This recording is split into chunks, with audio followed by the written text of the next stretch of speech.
Eagles academy நண்பர்கள் எல்லாருக்கும் வணக்கம். இன்றைக்கி வந்து நம்ம வந்து என்ன பார்க்கலான்னு பார்த்தீங்கன்னா February 22, 23 ஸோ கரண்ட் அஃபேர்ஸ் வந்து நம்ம பார்க்கலாம். இப்போ பாருங்கள், ஃபஸ்ட்டு இது பாருங்கள், SC and ST ஆணைய துணைத் தலைவராக வந்து யார் வந்து நியமனம் செஞ்சுருக்காங்கன்னு பார்த்தீங்கன்னா எழுத்தாளர் இமயம். ஸோ அவரை வந்து நியமனம் வந்து செஞ்சுருக்காங்க.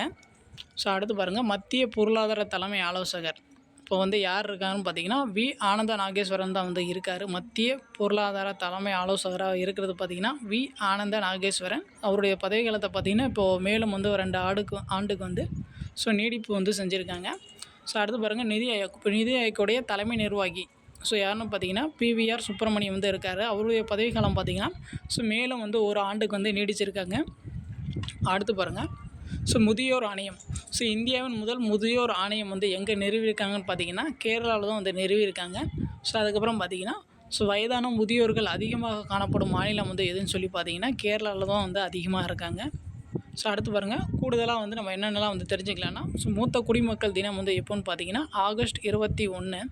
அதுக்கப்புறம் பார்த்திங்கன்னா சர்வதேச வயதானோர் தினம் பார்த்திங்கன்னா எப்போன்னு பார்த்தீங்கன்னா October 1. அடுத்த கொஸ்டின் பாருங்கள், மொழிபெயர்ப்பு வசதி. சட்டமன்றத்தில் மொழிபெயர்ப்பு வசதியை உத்தரப்பிரதேசம் அமைத்துள்ளது. அவங்களுடைய சட்டமன்றத்தில் பார்த்திங்கன்னா மொழிபெயர்ப்பு இப்போ வந்து ஒவ்வொருத்தருக்கும் ஒவ்வொரு லாங்குவேஜ் வந்து தெரியும், சரிங்களா?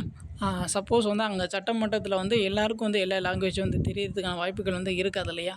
அதனால் வந்து நம்ம ஒரு லாங்குவேஜில் பேசினா அதை மொழிபெயர்த்து வந்து இன்னொருத்துக்கு வந்து புரிகிற மாதிரி சொல்கிறதுக்கான அமைப்பு வந்து உத்தரப்பிரதேசம் வந்து கொண்டு வந்திருக்காங்க அவங்களுடைய சட்டமன்றத்தில். இந்த வசதியை ஏற்படுத்திய முதல் மாநிலம் வந்து எதுன்னு பார்த்தீங்கன்னா உத்தரப்பிரதேசம் தான் வந்து செஞ்சுருக்காங்க. அடுத்து பாருங்கள், கடல்சார் விமான நிலையம். இந்தியாவின் முதல் கடல்சார் விமான நிலையம் வந்து எங்கே அமைக்க போகிறாங்கன்னு பார்த்தீங்கன்னா மகாராஷ்டிராவில் வத்வான் பகுதியில் தான் வந்து அமைக்க போகிறாங்க. அடுத்து பாருங்கள், கூட்டு இராணுவ பயிற்சி. சைக்ளோன். அந்த சைக்ளோன் என்ற பெயரில் பார்த்திங்கன்னா இந்தியாவும் எகிப்தும் வந்து கூட்டு இராணுவ பயிற்சி வந்து செய்கிறாங்க. அடுத்து பாருங்கள், பறவை இனங்கள் பட்டியல். அதிக எண்ணிக்கையிலான பறவை இனங்கள் கொண்ட மாநிலங்கள் பட்டியலில் எந்த மாநிலம் வந்து ஃபஸ்ட்டு இருக்குதுன்னு பார்த்தீங்கன்னா மேற்கு வங்கம் தான் இருக்குது. எவ்வளோ பறவை இனங்கள் வந்து அங்கே இருக்குதுன்னு பார்த்தீங்கன்னா 543 பறவை இனங்கள் வந்து இருக்குது.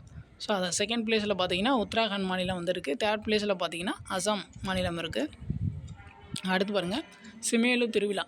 சிமேலு திருவிழா வந்து எந்த மாநிலத்தில் வந்து கொண்டாடுவாங்க அப்படின்னு சொல்லி பார்த்தீங்கன்னா அசாமில் தான் வந்து கொண்டாடுவாங்க. கேட்கலாம், சிமேலு திருவிழா கொண்டாடும் மாநிலம் வந்து எதுன்னு பார்த்தீங்கன்னா அசாம். அடுத்து பாருங்கள், OPEC+ அமைப்பு. அந்த OPEC+ அமைப்பில் வந்து பார்வையாளராக வந்து பிரேசில் வந்து இணைஞ்சிருக்கு. சமீபத்தில் அந்த OPEC கூட்டமைப்பிலிருந்து ஒரு நாடு வந்து வெளியே இருக்குது. எந்த நாடுன்னு பார்த்தீங்கன்னா அங்கோலா நாடு வந்து அந்த OPEC கூட்டமைப்பிலிருந்து வெளியேறிடுச்சு. இப்போ பார்வை அந்தஸ்தில் வந்து பிரேசில் நாடு வந்து இணைஞ்சிருக்கு. அடுத்து பாருங்கள், அதிக கார்பன். உலகின் அனைத்து காடுகளையும் விட அதிக கார்பனை பீட்லேண்ட் சுற்றுச்சூழல் அமைப்பு வைத்திருக்கிறது அப்படின்னு சொல்லி கொடுத்துருக்காங்க. அடுத்து பாருங்கள், மொஜோரானா 1 அப்படின்னா வந்து என்ன அப்படின்னு சொல்லி பார்த்தீங்கன்னா மைக்ரோசாஃப்டோடைய புதிய குவாண்டம் சிப்போட பெயர் தான் பார்த்திங்கன்னா மொஜோரானா 1 அப்படின்னு சொல்லிட்டு சொல்லியிருக்காங்க. சப்போஸ் கேட்கலாம், மொஜோரானா 1ன்னா வந்து என்ன அப்படின்னு சொல்லி கேட்கலாம். அது ஒரு சிப்பு தான். அது வந்து யார் உருவாக்குனது அப்படின்னு சொல்லி கேட்டாங்கன்னா மைக்ரோசாஃப்ட் நிறுவனம் அவங்க தான் வந்து உருவாக்கியிருக்காங்க. அடுத்து பாருங்கள், உணவு முறை உச்சி மாநாடு. 2025 ஐக்கிய நாட்டோடைய உணவு முறை உச்சி மாநாடு வந்து எங்கே நடந்துச்சிருக்குன்னு பார்த்தீங்கன்னா எத்தியோப்பியா நாட்டில் அடிஸ் அபாபா நகரில் வந்து நடந்திருக்கு. 2025 ஐக்கிய நாடுகள் சபையின் உணவு முறை மாநாடு வந்து எங்கே நடந்திருக்குன்னா எத்தியோப்பியா நாட்டில் அதனுடைய தலைநகரமான அடிஸ் அபாபா அந்த நகரில் வந்து நடந்திருக்கு. அடுத்து பாருங்கள்,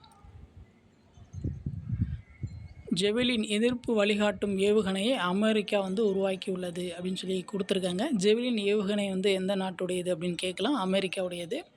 அடுத்து பாருங்கள், முக்கிய தினங்கள். முக்கிய தினங்கள் பார்த்திங்கன்னா சர்வதேச தாய்மொழி தினம் நமக்கு தெரியும், February 21.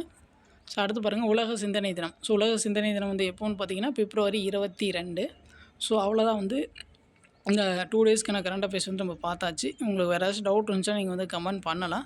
இப்போ தான் வந்து நம்ம சேனல் ஃபஸ்ட் டைம் பார்க்குறீங்கன்னா கொஞ்சம் சப்ஸ்கிரைப் பண்ணி ஃபாலோ பண்ணி வச்சுக்கோங்க. தேங்க்யூ.